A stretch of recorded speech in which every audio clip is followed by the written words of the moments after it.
Good morning friends. Last લેક્ચરમાં આપણે સાયક્લો alkanes બનાવવાની 5 પદ્ધતિઓ અને સાયક્લો આલ્કેન્સના ભૌતિક ગુણધર્મો વિશે આપણે જોયું હતું. હવે આપણે સાયક્લો આલ્કેનના રાસાયણિક ગુણધર્મો વિશે જોઈએ. તો હેડિંગ આવશે સાયક્લો આલ્કેન્સના રાસાયણિક ગુણધર્મો.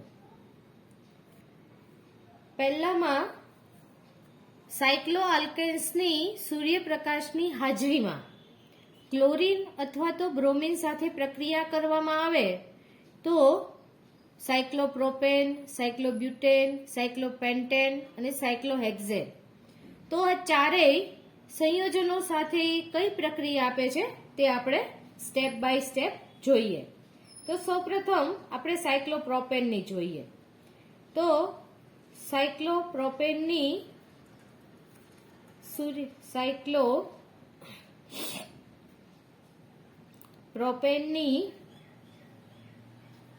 સૂર્યપ્રકાશની હાજરીમાં ક્લોરીન અથવા તો બ્રોમિન સાથે આપણે પ્રક્રિયા કરીએ તો સાયક્લોપ્રોપેનનું સ્ટ્રક્ચર તૂટે છે અને બ્રોમિન સાથેની યોગશીલ પ્રક્રિયા થાય અને પ્રક્રિયાને અંતે આપણને 1,3-ડાયબ્રોમો પ્રોપેન મળે. આ રીતે 1,3-ડાયબ્રોમો પ્રોપેન આપણને પ્રાપ્ત થાય. હવે એ જ પ્રમાણે આપણે સાયક્લોબ્યુટેનમાં જોઈએ. તો સાયક્લોબ્યુટેન સૂર્યપ્રકાશની હાજરીમાં બ્રોમિન સાથે વિસ્થાપન પ્રક્રિયા આપે. ચક્ર તૂટે નહીં, પરંતુ સાયક્લોબ્યુટેનના કોઈ પણ એક હાઇડ્રોજનનું વિસ્થાપન બ્રોમિન વડે થાય અને બ્રોમો સાયક્લોબ્યુટેન મળે. આ રીતે કોઈ પણ એક CH2 સમૂહના હાઇડ્રોજનના સ્થાને આ રીતે બ્રોમિનનું વિસ્થાપન થાય. એક HBr નો અણુ દૂર થાય અને પ્રક્રિયાને અંતે આપણને બ્રોમો સાયક્લોબ્યુટેન પ્રાપ્ત થાય. એના પછી જોઈએ સાયક્લોપેન્ટેન. તો સાયક્લોપેન્ટેનમાં પણ CH2 CH2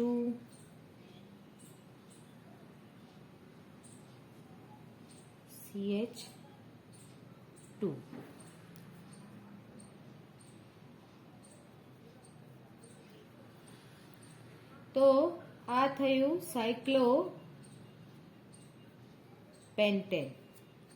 સાયક્લોપેન્ટેનની પણ સૂર્યપ્રકાશની હાજરીમાં આપણે બ્રોમિન સાથે પ્રક્રિયા કરીએ તો આ CH2 સમૂહમાંના કોઈ પણ એક હાઇડ્રોજનનું વિસ્થાપન બ્રોમિન વડે થાય.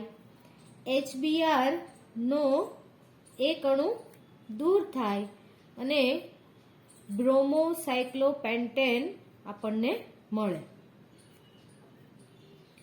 CH2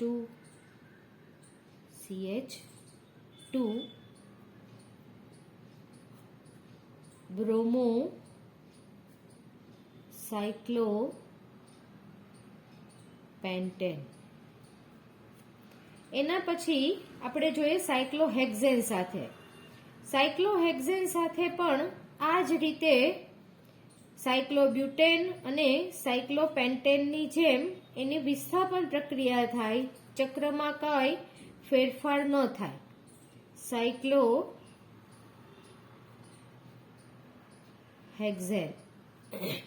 સાયક્લોહેક્ઝેનની સૂર્યપ્રકાશની હાજરીમાં બ્રોમિન સાથે પ્રક્રિયા કરતા કોઈ પણ એક CH2 સમૂહના સ્થાને હાઇડ્રોજનનું વિસ્થાપન ને બદલે બ્રોમિનનું વિસ્થાપન થાય અને CHBr બને, CH2 અને બ્રોમો સાયક્લોહેક્ઝેન આપણને મળે. તો આ રીતે સૂર્યપ્રકાશની હાજરીમાં સાયક્લોપ્રોપેન, સાયક્લોબ્યુટેન, સાયક્લોહેક્ઝેન અને સાયક્લોપેન્ટેનની પ્રક્રિયા કરવાથી આપણને આ રીતે પ્રક્રિયા મળે. હવે છે બીજી પ્રક્રિયા જે સાયક્લોપ્રોપેન અને સાયક્લોબ્યુટેન સાથે જ થાય છે, બાકીના કોઈ સંયોજનો સાથે થતી નથી. એમાં પણ સાયક્લોપ્રોપેન અને સાયક્લોબ્યુટેન સાથે જુદા જુદા તાપમાને થાય છે. તો પહેલી પ્રક્રિયા આપણે જોઈએ સાયક્લોપ્રોપેનની. સાયક્લોપ્રોપેનની HI સાથે લેબલિંગ કરવાનું ભૂલાય નહીં, દરેકનું નામ લખવું જરૂરી છે. HI સાથે અહીંયા તાપમાનનું મહત્વ છે. સામાન્ય તાપમાને HI સાથે પ્રક્રિયા કરવામાં આવે તો યોગશીલ પ્રક્રિયા થાય છે. આ સાયક્લોપ્રોપેનનું સ્ટ્રક્ચર બ્રેક થાય છે અને પ્રક્રિયાને અંતે આપણને CH3, CH2, CH2I જેને આપણે કહીશું 1 આયોડો પ્રોપેન આપણને મળે છે. એ જ રીતે સાયક્લોબ્યુટેન સાથે સામાન્ય તાપમાને HI ની પ્રક્રિયા થતી નથી, પરંતુ ઊંચા તાપમાને HI ની પ્રક્રિયા જો સાયક્લોબ્યુટેન સાથે કરવામાં આવે તો એમાં પણ ચક્ર તૂટે છે અને યોગશીલ પ્રક્રિયા થાય છે. ઊંચા તાપમાને HI સાથે પ્રક્રિયા થાય એટલે આ સાયક્લિક સ્ટ્રક્ચર બ્રેક થાય અને પ્રક્રિયાને અંતે CH3, CH2, CH2, CH2I જેને આપણે કહીશું 1 આયોડો બ્યુટેન મળે છે. હવે આ બે પ્રક્રિયાને આધારે એવું નક્કી થયું કે સાયક્લોપ્રોપેન ની સ્થિરતા ઘણી જ ઓછી છે, જ્યારે સાયક્લોબ્યુટેનની સ્થિરતા સાયક્લોપ્રોપેન કરતાં થોડી વધારે છે. પણ સાયક્લોપેન્ટેન, સાયક્લોહેક્ઝેન જેવા સંયોજનોની સ્થિરતા આ બંને સંયોજનો કરતાં ઘણી જ વધારે હોય છે. તો આપણે આ રીતેના બે રાસાયણિક ગુણધર્મો જોયા. હવે ત્રીજું જોઈએ.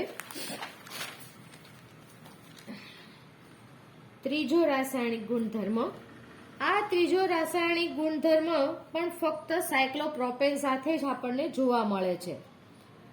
સાયક્લોપ્રોપેનની HBr સાથે પ્રક્રિયા કરવામાં આવે. સાયક્લોપ્રોપેન ની HBr સાથે પ્રક્રિયા કરવામાં આવે તો અહીંયા પણ યોગશીલ પ્રક્રિયા થાય છે, ચક્ર બ્રેક થાય છે અને પ્રક્રિયાને અંતે CH3, CH2, CH2Br 1 bromo propane આપણને મળે છે. બાકીના સાયક્લોબ્યુટેન, સાયક્લોપ્રોપેન, સાયક્લોહેક્ઝેન જેવા કોઈ પણ સાયક્લોઆલ્કેન સંયોજનો HBr સાથે પ્રક્રિયા આપતા નથી. એના પછી છે ચોથી પ્રક્રિયા, સાયક્લોપ્રોપેનને આપણે ગરમ કરીએ. ગરમીની શું અસર થાય તો કે સાયક્લોપ્રોપેન સાયક્લોપ્રોપેનને ગરમ કરવાથી ચક્ર ખુલી જાય છે અને સાયક્લોપ્રોપીન મળે છે. અહીંયા આગળ હાઇડ્રોજન પરમાણુની ફેરબદલી, એક હાઇડ્રોજન અહીંયા આવી અને CH3CH ડબલ બોન્ડ CH2 જેને કહેવાય પ્રોપીન. જ્યારે બાકીના સાયક્લોઆલ્કેન પર ગરમીની અસર થતી નથી. તો આ થયો ચોથો રાસાયણિક ગુણધર્મ. હવે પાંચમો રાસાયણિક ગુણધર્મ, જેને આપણે રિડક્શન પણ કહેવાય અને આમ હાઇડ્રોજન પરમાણુ આ પ્રક્રિયા દરમિયાન ઉમેરાય છે એટલે એને આપણે હાઇડ્રોજનેશન પણ કહેશું. પરંતુ નિકલ ઉદ્દીપકની હાજરીમાં સાયક્લોપ્રોપેન, સાયક્લોબ્યુટેન અને સાયક્લોપેન્ટેન ત્રણેયનું હાઇડ્રોજનેશન જુદા જુદા તાપમાને થાય છે. એ સિવાય સાયક્લોહેક્ઝેન, સાયક્લોહેપ્ટેન એનું તો એનાથી પણ વધારે ઊંચા તાપમાને હાઇડ્રોજનેશન થતું નથી. તો પાંચમું હાઇડ્રોજનેશન.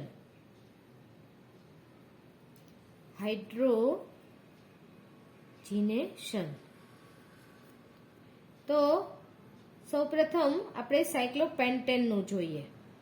તો સાયક્લોપેન્ટેનનું નિકલ કેટાલિસ્ટ ની હાજરીમાં 80 સેન્ટીગ્રેડ તાપમાને સાયક્લોપ્રોપેન ને આપણે પ્રક્રિયા કરવામાં આવે તો આ પ્રક્રિયા દરમિયાન બે હાઇડ્રોજનના પરમાણુ ઉમેરાય અને પ્રક્રિયાને અંતે CH3 CH2 CH3 બને, જેને આપણે શું કહેશું? પ્રોપેન. એ જ રીતે સાયક્લોબ્યુટેનને પણ નિકલ ઉદ્દીપકની હાજરીમાં જો ગરમ કરવામાં આવે, પરંતુ અહીંયા તાપમાન 120 રાખવામાં આવે, સાયક્લોબ્યુટેન જેને નિકલ કેટાલિસ્ટ ની હાજરીમાં એને 120 સેન્ટીગ્રેડ તાપમાને ગરમ કરવામાં આવે, એની પ્રક્રિયા કરવામાં આવે, તો આ દરમિયાન બે હાઇડ્રોજનના પરમાણુ એડ થાય. CH3 CH2 CH2 CH3 જેને આપણે કહેશું બ્યુટેન. તો આ રીતે સાયક્લોબ્યુટેનનું હાઇડ્રોજનેશન કરવાથી બ્યુટેન મળે. એ જ પ્રમાણે પેન્ટેન, સાયક્લોપેન્ટેનને નિકલ કેટાલિસ્ટની હાજરીમાં 300 સેન્ટીગ્રેડ તાપમાને ગરમ કરવામાં આવે. સાયક્લોપેન્ટેન ને નિકલ કેટાલિસ્ટની હાજરીમાં 300 સેન્ટીગ્રેડ તાપમાને એની પ્રક્રિયા કરવામાં આવે, તો અહીંયા પણ પ્રક્રિયા દરમિયાન બે હાઇડ્રોજનના પરમાણુ એડ થઈ અને CH3 CH2 CH2 CH2 CH3 જેને કહેવાય એન પેન્ટેન પણ કહેવાય અને ખાલી એમને પેન્ટેન પણ કહેવાય. તો આ રીતે નિકલ કેટાલિસ્ટની હાજરીમાં પ્રોપેન, સાયક્લોપ્રોપેન, સાયક્લોબ્યુટેન અને સાયક્લોપેન્ટેનની જુદા જુદા તાપમાને હાઇડ્રોજનેશન થઈ અને આપણને મુક્ત શૃંખલાવાળા આલ્કેન સંયોજન મળે છે. પરંતુ સાયક્લોહેક્ઝેન અને સાયક્લોહેપ્ટેનની એના પર કોઈ અસર થતી નથી. એના પછી આપણે જોઈએ છઠ્ઠી પ્રક્રિયા ઓક્સિડેશન.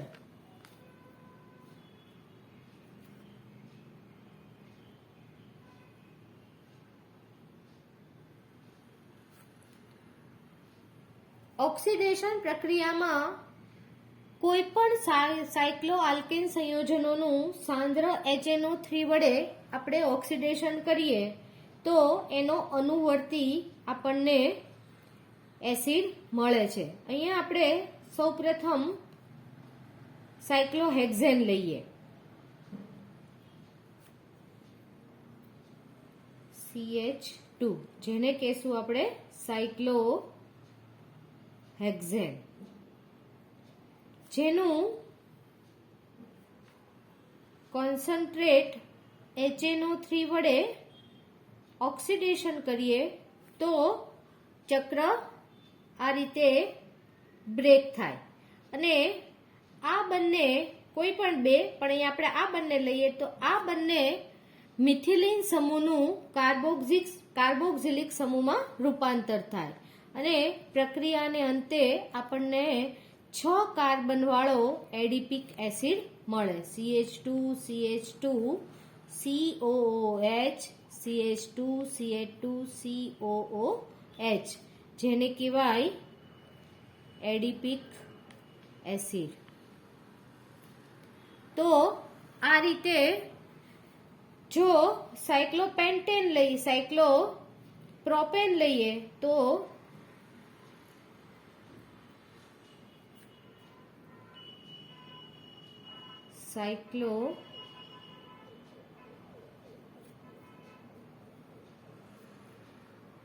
કોન્સન્ટ્રેટ HNO3 વડે અહીંયા આપણને ડાયકાર્બોક્સિલિક એસિડ જ મળશે. તો આ પણ અહીંયાથી આ રીતે બ્રેક થશે અને કોઈ પણ બે CH2 સમૂહનું કાર્બોક્સિલિક સમૂહમાં રૂપાંતર થઈ અને આપણને આ પ્રમાણેનો ડાયકાર્બોક્સિલિક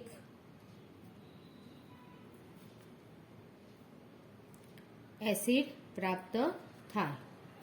હવે રાસાયણિક ગુણધર્મમાંનો છેલ્લો ગુણધર્મ, 7મો ગુણધર્મ, જેનું ડિહાઇડ્રોજનેશન આપણે કરવાનું છે. 7મો ગુણધર્મ જે છે એ છે ડિહાઇડ્રોજનેશન, જેમાં સેલેનિયમ ધાતુની હાજરીમાં એની પ્રક્રિયા કરવાથી હાઇડ્રોજનના પરમાણુ દૂર થાય અને આપણને અનુવર્તી આલ્કેન મળે, સાયક્લોપ્રોપેન, જેનું સિલેનિયમ કેટાલિસ્ટની સાથે એની પ્રક્રિયા કરીએ તો 2 હાઇડ્રોજનના પરમાણુ રિમૂવ થાય અને આપણને સાયક્લોપ્રોપીન મળે, CH ડબલ બોન્ડ CH, જેને કહેવાય સાયક્લોપ્રોપીન. હવે આ જ રીતે CH2 CH2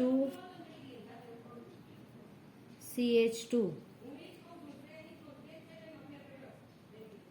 સાયક્લો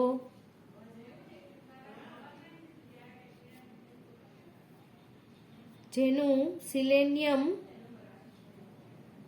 કેટાલિસ્ટની હાજરીમાં આપણે પ્રક્રિયા કરીએ તો અહીંયા આગળ 4 હાઇડ્રોજનના પરમાણુ રિમૂવ થશે અને CH double bond CH CH double bond CH, જેને કહેવાય સાયક્લોબ્યુટીન.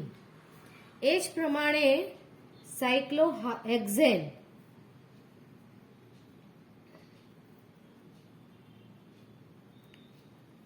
CH2 CH2 CH2 જેને આપણે કહીશું સાયક્લોહેક્ઝેન, જેનું પણ સિલેનિયમ કેટાલિસ્ટ ની હાજરીમાં એની પ્રક્રિયા કરીએ તો અહીંયા આગળ 6 હાઇડ્રોજનના પરમાણુ રિમૂવ થાય અને આપણું જાણીતું સંયોજન બેન્ઝીન મળે.